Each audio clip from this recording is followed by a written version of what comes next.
AIDS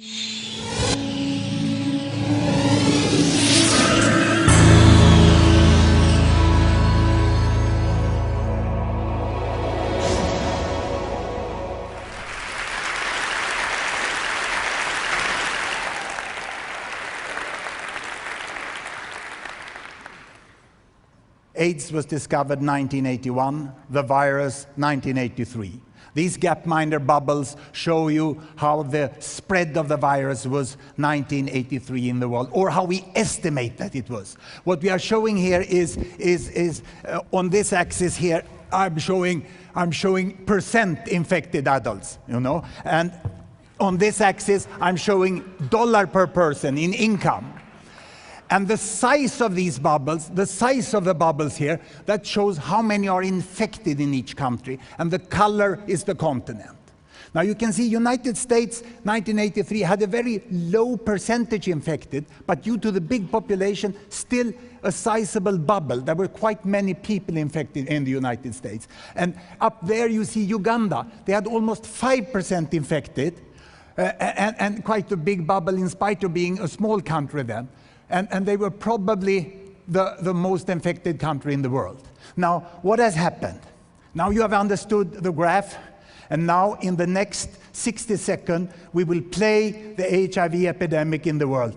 But first, I have a new invention here.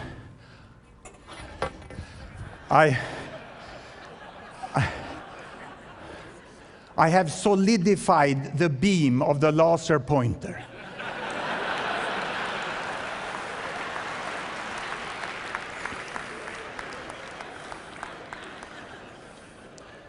So, ready, steady, go. First, we had a fast rise in Uganda and Zimbabwe. They went upwards like this. In Asia, the first country to be heavily infected was Thailand. They reached 1 to 2%. And then Uganda started to turn back, where Zimbabwe skyrocketed. And some years later, South Africa had a terrible rise of HIV frequency. Look, India got many infected, but had a low level, you know. And almost the same happens here. See Uganda coming down, Zimbabwe coming down, Russia went to 1%. In the last 2 to 3 years, we have reached the steady state of the HIV epidemic in the world. 25 years it took, but steady state doesn't mean that things are getting better. It's just that they have stopped getting worse.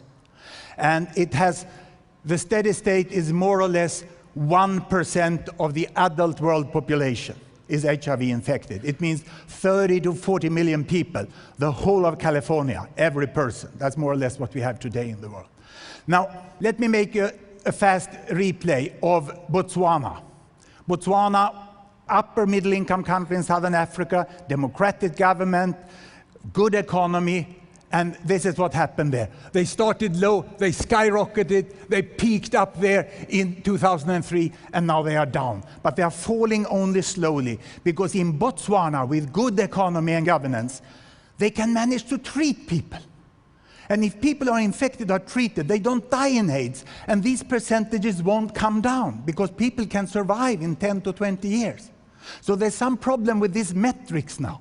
But the poorer countries in Africa, the low-income countries down here, there, the rates fall faster of the percentage infected, because people still die, in spite of PEPFAR, the generous PEPFAR.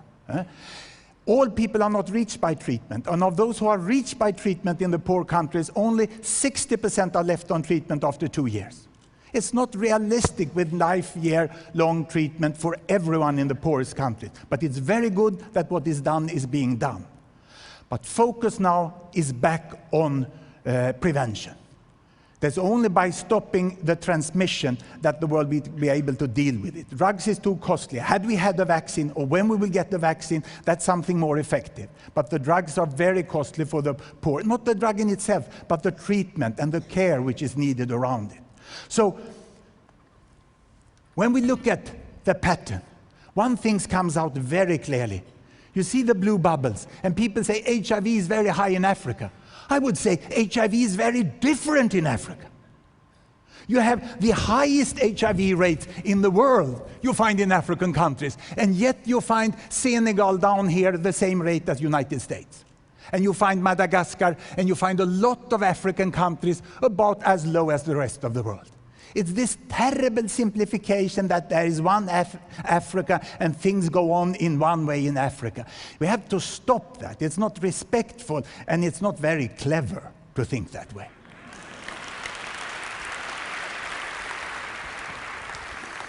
I had the fortune to live and work for a time in the United States. I found out that Salt Lake City and San Francisco were different. And so it is in Africa. It's a lot of difference. So why is it so high? Is it war? No, it's not. Look here. War-torn Congo is down there, 2, 3, 4%. And this is peaceful Zambia, neighboring country, 15%. And there's good studies of the refugees coming out of Congo. They have 2, 3% infected, and peaceful Zambia much higher. There's now studies clearly showing that the wars are terrible, that rapes are terrible. This is not the driving force for the high levels in Africa. So is it poverty? Well, if you look at the macro level, it seems more money, more HIV. But that's very simplistic. So let's go down and look at Tanzania. I will split Tanzania in 5 income groups, from the highest income to the lowest income. And here we go. The ones with the highest income, the better off, I wouldn't say rich, they have higher HIV. The difference goes from 11% down to 4%. And it's even bigger among women. There's a lot of things that we thought that now good research done by African institutions and researchers together with the international show that that's not the case. So this is the difference within Tanzania. And I can't avoid showing Kenya. Look here, Kenya. I will split Kenya in its provinces. Here it goes. See the difference within one African countries. It goes from very low level to very high level, and most of the provinces in Kenya is quite modest. So what is it then? Why do we see this extremely high in some countries? Well, it is more common than with multiple partners. There is less condom use. And there is age-disparate sex. That is, older men tend to have sex with younger women. We see higher rates in younger women than younger men in many of these highly affected countries. But where are they situated? I will swap the bubbles to a map. Look. The highly infected are 4% of world population, and they hold 50% of the HIV infected.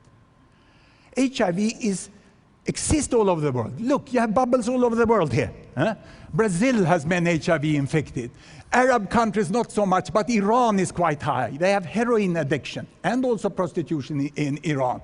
India is many because there are many, Southeast Asia, and so on. But there is one part of Africa, and the difficult thing is at the same time not to make a uniform statement about Africa, not to come to simple ideas of why it is like this on one hand. On the other hand, try to say that this is not the case. Because there is a scientific consensus about this pattern now, and UNAIDS have done good data available, finally, about the spread of HIV. It could be concurrency. It could be some virus types. It could be that there is other things which makes transmission occur in a higher frequency. After all, if you are completely healthy and you have heterosexual sex, the risk of infection in one intercourse is 1 in 1,000. Don't jump to conclusion now on how to behave tonight and so on. But if you are in an unfavorable situation, more sexually transmitted diseases, it can be 1 in 100. But what we think is that it could be concurrency. And what is concurrency? In Sweden, we have no concurrency. We have serial monogamy. Vodka New Year's Eve, new partner for the spring. Vodka Midsummer Eve, new partner for the fall. Vodka, and it goes on like this, you know. And you collect a big number of eggs. And we have a terrible chlamydia epidemic. Terrible chlamydia epidemic which sticks around for many years. HIV has a peak after 3 to 6 weeks, and therefore having more than one partner in the same month is much more dangerous for HIV than others. Probably it's a combination of this. And what makes me so happy is that we are moving now towards fact when we look at this. You can get this chart free. We have uploaded UNAIDS data on Gapminder's site, and we hope that when we act on global problems in the future, we will not only have the heart, we will not only have the money, but we will also use the brain. Thank you very much.